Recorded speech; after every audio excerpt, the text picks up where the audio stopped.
Autumn is a beautiful time of year, but it can be hectic for gardeners. It's time to rake leaves, harvest the last few tomatoes from the garden, and get the flower bed ready for another cold winter. Welcome to the Wisconsin Gardener. I'm Shelley Ryan, Master Gardener and your host. On this edition of the Wisconsin Gardener, we'll look at ways to make your fall chores a little easier. For instance, houseplants do great outdoors in the summer, but they need to come in before cold weather arrives. We'll show you how to bring the plants in, but leave the bugs out.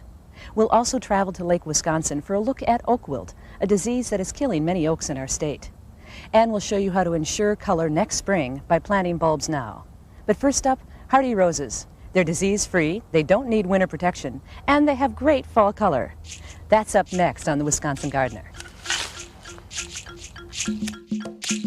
Major funding for the production of the Wisconsin Gardener has been provided by Jung Seed and Nursery Company, with garden centers in Randolph, Stevens Point, Madison, and Sun Prairie. And the distributors of Fertilome, a complete line of lawn and garden products for the homeowner, sold exclusively by independent retail outlets throughout Wisconsin. Additional funding has been provided by Mr. Shrub Landscapes of Watertown. Fall is a time when many of us gardeners start thinking about protecting our tender roses from the cold of winter. We're going to look at some roses today that don't need any care. I'm with Dr. Ed Hasselkus, Professor of Horticulture for the University of Wisconsin-Madison. Ed is also curator of Longenecker Gardens here at the UW-Madison Arboretum. And Ed, tell me more about these hardy roses.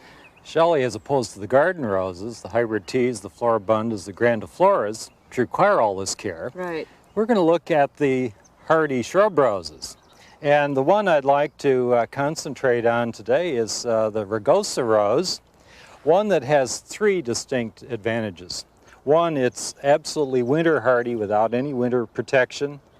Secondly, it is free of the two great scourges of roses, black spot and mildew. So we don't have to spray. Right. And thirdly, this is the one species rose that has repeat bloom. All roses bloom in June. Right. Most of the species roses don't bloom continuously after that.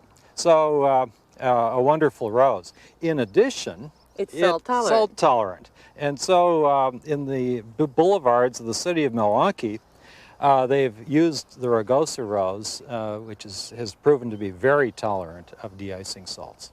Okay, it's also really lovely. Now, I'm noticing, though, that some of the leaves look yellower, like these right here are quite yellow compared to these green ones. Well, Shelley, you have spotted the one disadvantage. And so under highly alkaline soil conditions, we may get yellowing or chlorosis of the foliage. Typically that happens when near a building, buried plaster, buried construction debris elevates the soil pH. So not a serious problem? Not in most cases.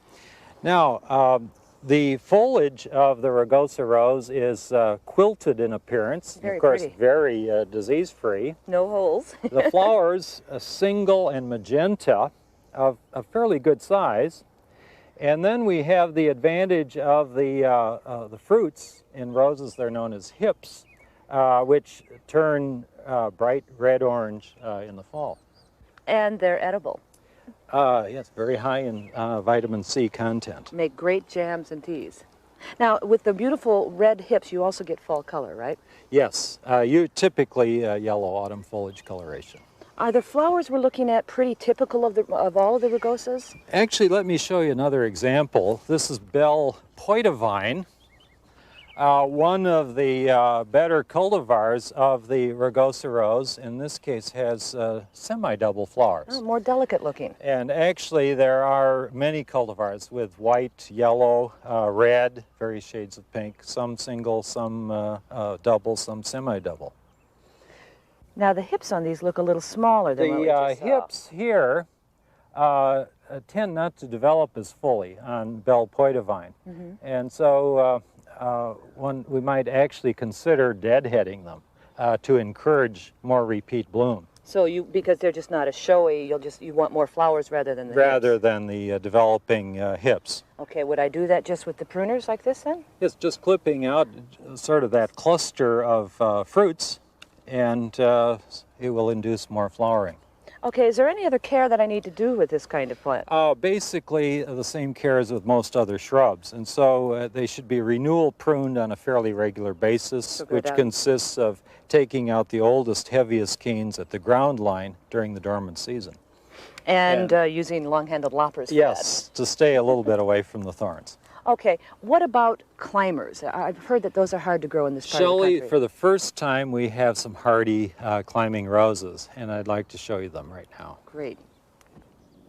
Now, with other kind of climbers, I know that you have to take the canes down, dig a trench, put them in the trench, and cover it, or they won't even begin to survive the winter. You're saying with these we don't have to do that? These are the Canadian Explorers series of climbing roses.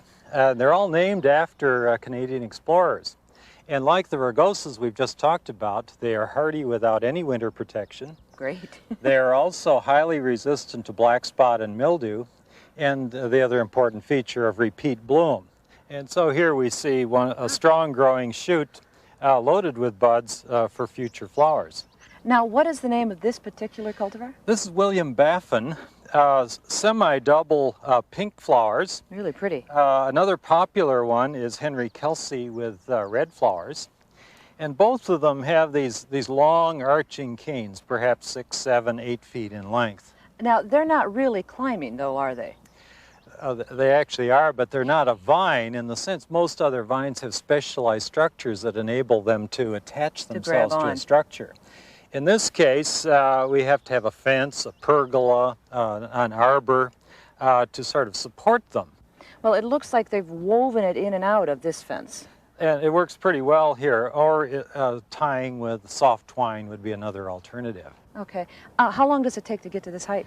This plant is 6 years old, but in the second year it will achieve this height. Oh, wow. And when will it bloom? Guaranteed to flower the first year, Shelley, after planting. Immediate rewards then. Great. Yes. All right, thanks, Ed. Now remember, spring is the best time of year to plant roses. With these easy care varieties, though, you might have less work to do in the fall.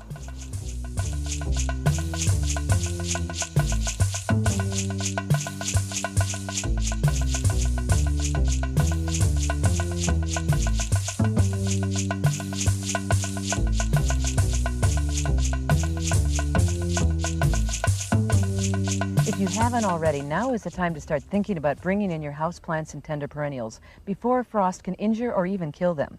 If the temperatures are around 50 degrees, it's time. We're in the backyard of Lori Weiss, Milwaukee County Extension horticulturist. And Lori, I leave all of my houseplants outside most of the summer. They're happy, and the bugs don't seem to be too much of a problem. But I have to worry about bringing those bugs in, don't I? You'd want to be careful about that. Outdoors insects aren't too big of a problem. They come and go from plant to plant, and they also have natural predators that really keep their populations quite a bit lower. But 1 or 2 insects that make it in with a houseplant can turn into a real epidemic. So inside. They have no other choices. That's right. That's their dinner, and they want to eat. Okay. What do I do then to prepare this, to bring it inside safely? What you'll want to do is check it over really carefully. Look for any obvious signs of insects. Hand pick them if you can. And then also it might be a good idea to use a preventative spray. The insecticidal soap works really well on the soft-bodied insects. You'll want to spray both the upper surface and also get a real good covering of the lower surface as well. This works by contact, so you'll have to hit the insect to do any good. So it has to touch them. Can I use the insecticidal soaps on all of my houseplants? Yes, you'll want to be a little careful with some of the succulents, however. Like these? Right. The reason is the waxy coating and some of the hairs that are on it can actually trap some of the soaps and cause some damage to the plant as well. So read the directions and use it cautiously. So if I think I have bugs on a plant like this, then what do I do? Well, the first thing to do is make sure you do have a problem. Isolating it away, putting it in a back room, or perhaps in a basement with a nice light window nearby is a good way to give it time to see what you got going. If you do have a bug infestation, go ahead and try first with some good strong spray of water. Oh, sure. And if that isn't good enough, then go a little stronger, but use it cautiously. And then that might just knock the bugs right off. Right. All right, what about tender perennials that I have outside sitting in my ground? Well, like impatiens, for example. Right. They're a nice one to bring indoors for a little bit of color. But the easiest way to do it is to take a cutting, about 4 or 5 inches of the stem, go ahead and plunk it right into the water, give it a good month or 2 for rooting, and from there pot it up, get it in potting soil, and give it a spot in a nice sunny window. A sunny window. Now this is a shade loving. Right. It's sort of surprising, but Outdoors, they like shade. It's not as hot. Right. But indoors, you're behind a window and the light intensity is lower, and also the winter sun is lower, so they like a little bit more light.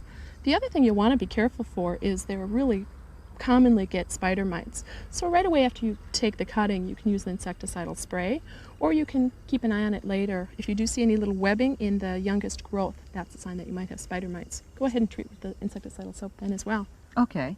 Well, now I notice you've also got plants just in the ground in pots. I do that with my rosemary plant. Right. How do you prepare those to bring inside? Well, one that I put in the ground to give it a little more light and get it outdoors for the summer is the amaryllis. Putting it straight in a pot is a really easy way. You can just dig it out. Sure. And it's really easy. From there, go ahead and pull it out of the pot and look, remove any of the soil that's there, loosen it, take any insects or worms that might be hanging in the pot. This will dry out then for about 2 months. In my basement? In the basement is a good spot. Keep an Okay. eye on it, but let it get nice and dry before you do repot it. After that time, go ahead and give it a new pot, new soil, and if you're lucky, you'll get a new bloom as well on that. Wonderful. All right, what about the blooming geraniums behind you? Geraniums are another one that people like to bring in. You can do that with cuttings like you do with the impatiens, but another nice way is to go ahead and dig up the plant, roots and all, get in there, shake off any extra soil that you might have on it, then remove the blossoms and put it in a paper bag. You put Just it right in a bag? Right in a bag, no soil, no nothing. It's kind of magic. But from there, you'll go ahead and put it in a basement, keep it cool and dark. And in March, you can pot that back up, put the roots back into the soil. They'll be dry and the leaves will be all dead and dry as well. Yeah. But they'll come back up, given a good amount of water and near a sunny window. By about May, you'll have a really nice new plant to put out in the garden. That's one of the easiest ways I've ever Very heard. That's simple. great. All right, thanks, Lori. Thank you. Coming up, more projects to start thinking about.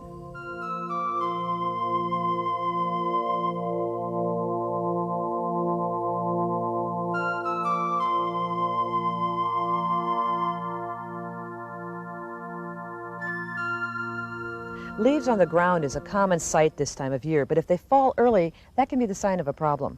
I'm with Bruce Allison of Allison Tree Care in Madison, and we're on Lake Wisconsin in Columbia County to talk about oak wilt. That's what's causing that, right? That's right, Shelley. This having fallen leaves is certainly an indication that the homeowner should look up. And in this case, we're looking at a large red oak nearby that has large sections of dead, already wilted leaves. This is caused by the fungus oak wilt. The oak wilt has entered the vascular system of this oak tree and has caused those vascular cells to become closed. Therefore, no water is moving up into the crown of the tree. The leaves wilt and fall on the ground. Is it fatal? This particular tree should be dead in 2 or 3 weeks. If it was a white or a bur oak, they also will get oak wilt, but much less likely to die from it. Well, how does it spread?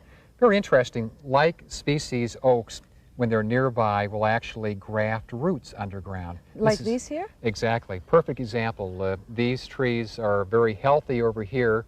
They have grafted roots, which is a perfect bridge for the oak wilt fungus to move from an infected tree nearby into these trees. It's very important when you have a group of healthy trees and an infected tree nearby to sever those roots and stop that bridge from infected tree to healthy tree. So we know how it spreads from an infected tree. How does it get there in the first place? Well, back here where we have an existing pocket, this was probably initiated by a wound that occurred at a vulnerable time of year, and that is early spring when those leaves are just starting to open up until full leaf development.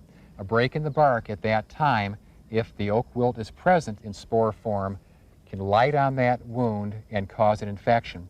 Another way for that to occur is for the common picnic beetle to visit an infected tree, pick up spores, and carry it over to a healthy tree if a wound exists on that tree. So this beetle, shiny black with orange spots, is the culprit. It's the culprit, very common. That's why it's so important not to prune during that vulnerable time, or if a break in the bark does occur, to put tree wound dressing. And I know that goes against what we normally say. Normally, if you're pruning, there's no need to put tree wound dressing on. The exception is here, and it's very important to follow that rule.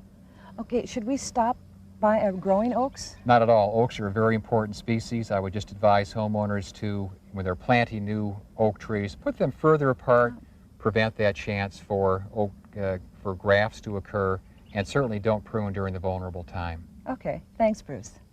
So go ahead and plant oaks, but remember the safest time of year to prune is fall and winter.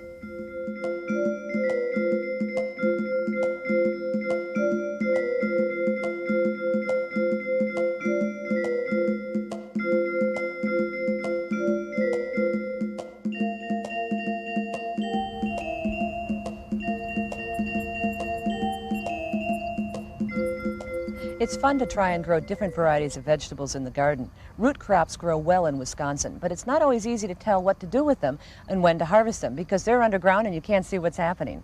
I'm with Eau Claire County Extension horticulturist Susan Frame, and we're going to show you how to harvest and store some of the root crops that do grow well in Wisconsin.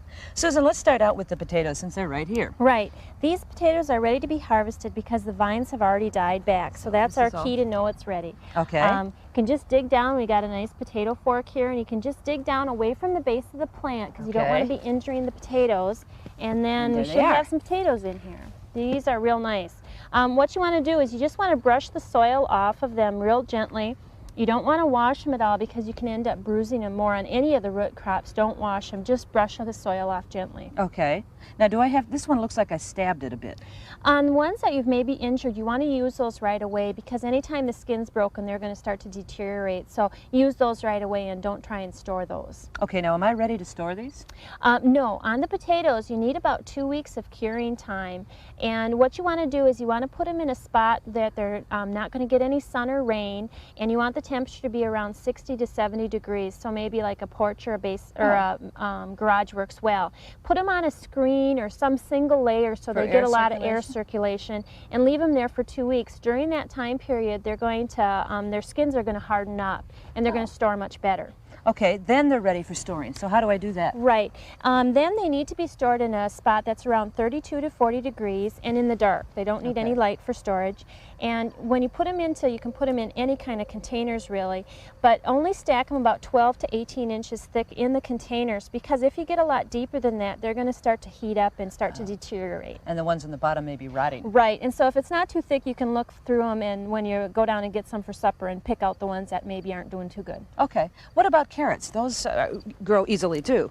Right, and we have some, one dug right here, and we can just see that we're just going to brush the soil off of this one again. Again, don't wash them. Don't wash them. And it's good if when you're harvesting your crops, if you can do it when the soil is kind of dry so that they don't stick too much. And then we're going to just cut off about the top inch to ½ inch of the leaves, and then we want to leave the root and the stem attached yet to the carrot because if we have both of those attached, they won't deteriorate so quickly by having an extra opening. So it's best to leave them intact. Okay. Now when I've got room, I usually just store my carrots in the refrigerator. Right. That works out really well because again they need about that 32 to 40 degrees temperature and they need high humidity. So the refrigerator works very well. You can put them in a plastic bag and usually store them for a couple months in the refrigerator. It works really good. Okay, sometimes I don't have room. Right. There are alternative methods, aren't there? Yeah, we're going to show one today. This is a 5-gallon bucket that we have, and this one is full of sawdust. And you can actually store the carrots in here. We have some already just pushed in here. You can either store them upright or lay them down and cover them up. And you want to make sure that the sawdust is wet because they need that moisture for the humidity. Right. You can use sawdust or sand works quite well too, so whatever you have available. Okay, and where do I put this bucket? In the basement works pretty good. You want a relatively cool spot, and you want to keep that humidity up. And one way you can do it is to wet some layers of newspaper, lay over the bucket, and then store them that way.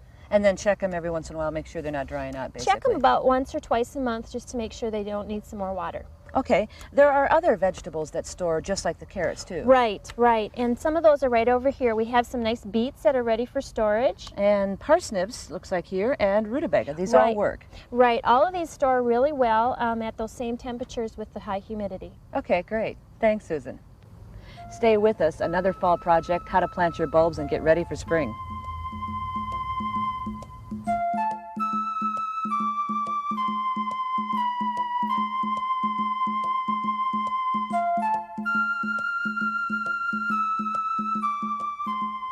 Fall is the best time of year to plant your spring blooming bulbs. But every fall I'm so busy harvesting my vegetables and getting the garden ready for winter, I tend to forget how pretty those bulbs are going to look next spring. So here's a little reminder.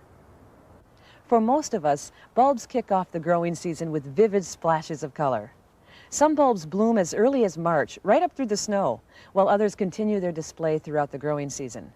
This is Beauty Queen, a single early tulip that looks great in the garden or as a cut flower. We'll show you how to interplant it with crocus. Now this is something a little different, Fritillaria persica. Its dark purplish-brown, bell-shaped flowers bloom beautifully on 3-foot stems. It's quite a showstopper. we're in the backyard garden of professional gardener Tibby Light, and Tibby's going to help us plant some of the bulbs we just saw. Tibby, let's start out with something simple. Okay, Shelley. Here we're going to be doing an interplanting of crocus and tulips. This is that lovely pink tulip that we saw earlier, planted 6 inches deep with the tip of the bulb pointing up. Then I filled the hole slightly with soil and planted the crocuses 4 inches deep, again with the tip pointing up. Tips should always be up on the bulbs, the pointy end. Right. So you're going to put both of these in one hole, so that's making really good use of space for a small garden. Right. You'll also get longer blooms, won't you? Right. Out of this planting, we should get at least 2.5 months of Oh, blooming. wonderful. Yeah. So then we fill the whole thing up with soil. Mm-hmm. Do you do anything for rodents here? We have a handy-dandy little rodent stopper here. Oh, that's Once perfect. we've covered once we've filled our hole full of soil, we put this chicken wire on top of it. You can mulch over it if you'd like or not, and it will keep, no one can get through this. It's Great. But always remember, once you've Yes. done that, to label your bulbs. Otherwise, you can dig them up, and I've done it. Oh boy, haven't we all, Shelley? Really? Now, you've got it planted under a tree that's got its leaves, so it's kind of shady. Is that something we have to worry about? Well, right now it is indeed a shady site, but in the spring these leaves won't have come out yet, so this Good will be a point. full sun site. And all bulbs need full sun. Right, right. Now, one of the problems I have is after my bulbs bloom, I'm stuck with this dying, decaying foliage that's pretty ugly looking. Are there ways I can hide that? That's a problem we all struggle with, Shelley. Yeah, here's something that might help you out a little bit. This is a daylily, which is normally very full foliage through Sure. the whole growing season. What I've done is I've planted my daffodils 8 inches deep right next to my daylily. Okay. So when these bulbs grow, they'll flower and be lovely in the spring. Their foliage will come up and start to die. This will grow over their foliage and you won't see it. So it'll be completely hidden? Yeah, Okay. yeah, it's wonderful. What about water and fertilizing? Well, when I plant the bulbs, if it's dry out, then I will water some. But if it's slightly moist at all, I think they're fine. And fertilizing then? Fertilizing, I dig the soil up 2 inches deep below the bulbs and mix in an okay. all-purpose fertilizer. So then the ground is broken up down there too. Yeah, yeah. Now, so you've got a bucket of soil at your feet. Is there a reason why? Right. When I'm working in close quarters like this perennial garden, what I do is I put all the soil in a bucket, and when I'm done and ready to fill the hole, I just dump it. Oh, okay. And then you're not tromping on other plants. too. Exactly. Makes it much easier. Let's look at a few more bulbs. There's so many out there. And, well, in fact, like you see here, they come in so many different sizes and shapes. Aren't these just beautiful? They really are. This is a Fritillaria persica, which is that beautiful purple one we saw sure. earlier. This one is very large, and it gets planted about 10 inches deep. Okay, and what about the one behind it? This one is already blooming, which I think is great. Well, I know this is one of your favorites, Shelley. This is a colchicum, and it blooms in the fall. You plant this bulb about 6 inches deep, and you'll get these incredible flowers in the fall. How fun to plant something that's already blooming, too. I know. Now, this is an allium, or an ornamental onion, but you said that what's in front of those are also alliums. Right, these are both alliums. So as you can see, there's a big variance, and there's a rule of thumb with bulb planting that you want to plant a bulb about 3 times its size deep. Okay, so the bigger the bulb, the deeper. Right. All right, this is a bulb dibble. Now, how do you use it? Well, the way I use a dibble is if I want to plant bulbs in ground covers, Shelley, I use the dibble to poke holes in the soil and get the bulbs planted. You just pop it down like that, and you're not Right. digging up the ground cover. Right, you can save your ground cover and end up with these pretty flowers coming up. Well, it looks like I've got some planting to do. Thanks, Oh, Tibby. You're welcome, Shelley. Remember, you can plant bulbs right up until the ground freezes, but don't wait too long. It may snow soon.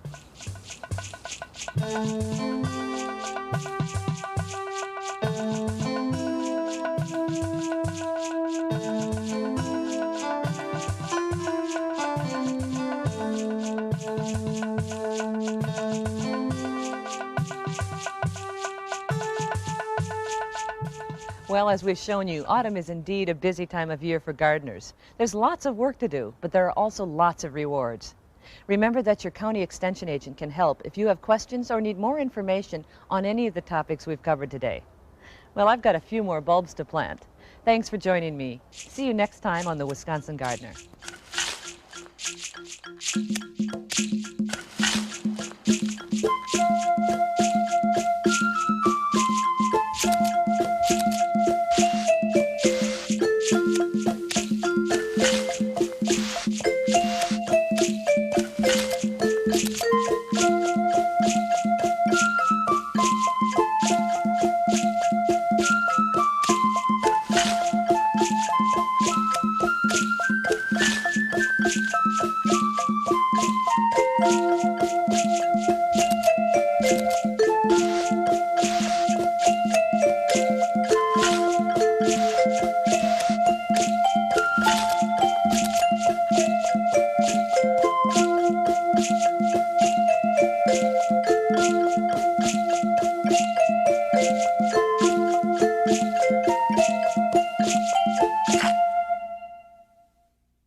Major funding for the production of the Wisconsin Gardener has been provided by Jung Seed and Nursery Company with garden centers in Randolph, Stevens Point, Madison, and Sun Prairie.